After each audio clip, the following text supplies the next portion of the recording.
Hey, what's up everybody? My name's Steve. I'm a principal engineer in big tech, technology enthusiast, and this is Linux by the way. Today I'm running Omarchy, which is a mix of Arch Linux plus a layer on top that includes Hyperland and a bunch of utilities and stuff, and you can check out my installation video over here.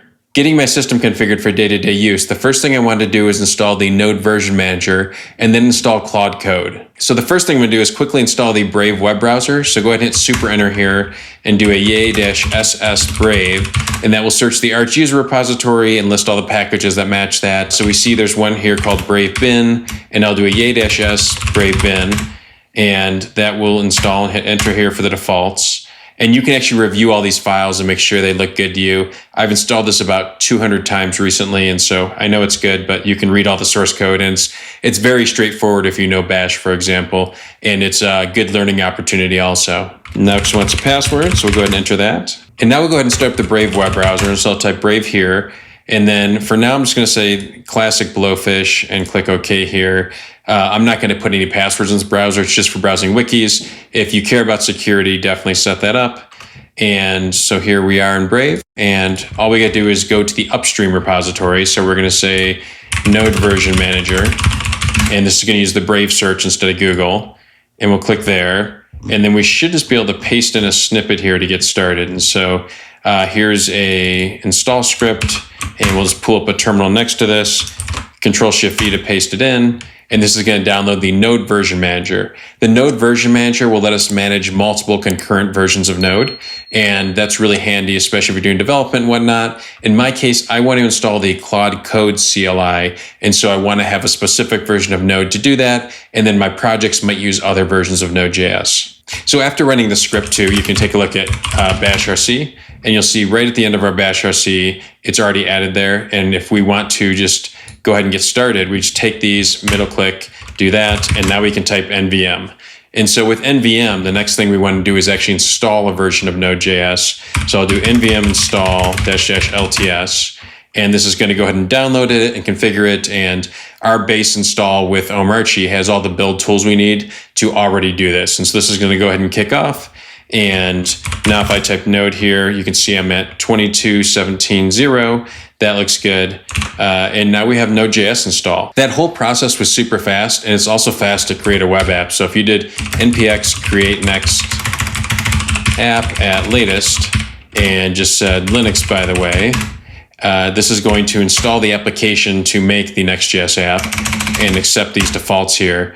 You can see that this runs really fast on this system. And so we can kind of take a look at the task manager here. And at this point, we're really not using much CPU or anything, but that was already super fast and done. And with the project built, we just go to Linux by the way, and then we do an npx next dev, and that will start up our server. And you can see here, if I go to localhost and port 3000, we already have a web app, and that just compiles real quick. You can see here really minimal load in the CPU. So these Ryzen 8745 processors are super fast for day-to-day work, and certainly for development here, this will reload really fast. And then what we can also do is go to a new tab and just go to Linux by the way, and then fire up Neovim here, and we can see all the files and everything. And so we can take page, and we can say, instead of get started by editing, we can say hello Linux by the way, and save that, and that should already have compiled. Yeah, there it goes. So 49 milliseconds, and our changes are right there. And so that's really all you need to have a Node.js / JavaScript / TypeScript development workflow in 2 seconds. But I didn't install Node.js to do that. I actually want to run the Claude CLI. So the next thing we got to do is we can Google up here, do Claude Code. That's fine. And then we're just going to copy this command here. The command is just another npm command. So we'll just do reset here, and we'll say npm install -g Anthropic AI Claude Code. And that should also only take a minute. Yeah, 2 seconds. So this is all super fast.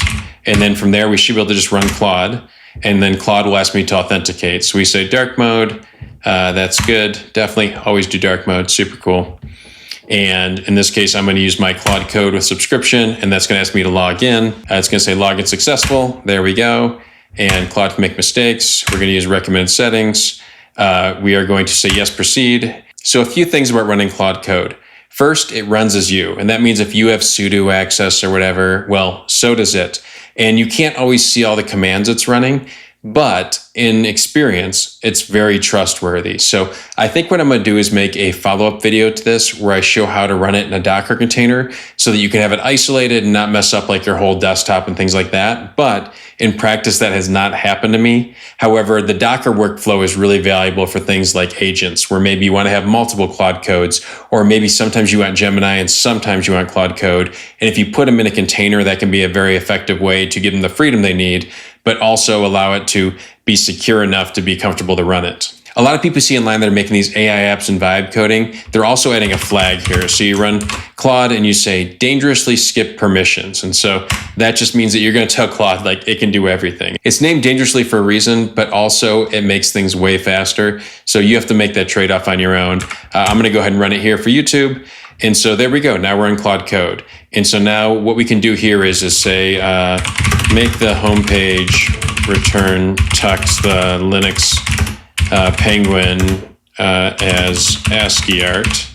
And it's going to go ahead and run through our code base, and it's going to do grep and find and things like that. And it's going to find it, and it's going to actually try and engineer this. And it'll be a multi-step process. I have the Claude Code Max subscription, so I can run this a whole bunch. You might get rate limited if you try this with a lower one. Keep that in mind. And I also like how this showcases Omarchy and Hyperland and the layout here, because having this tiling window manager allows me to switch between things really quick, and having the side-by-side windows, when Claude updates something, I can just see it right in my browser, and I find that super handy. So Claude thinks it's done, but I accidentally terminated our dev server. So let me go ahead and do that too.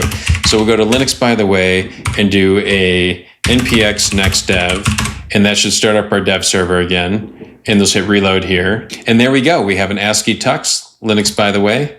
And now I can, just to show you the workflow here, I'll say add a random quote each time on load below tux.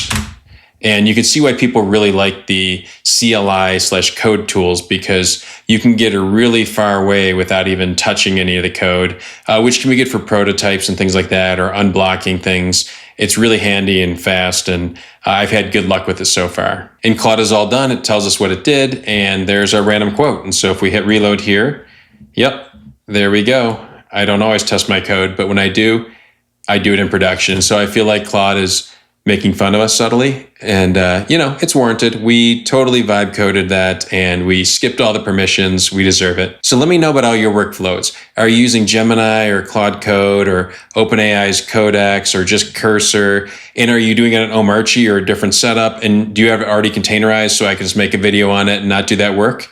Let me know in the comments below. Otherwise, I'll see you next time.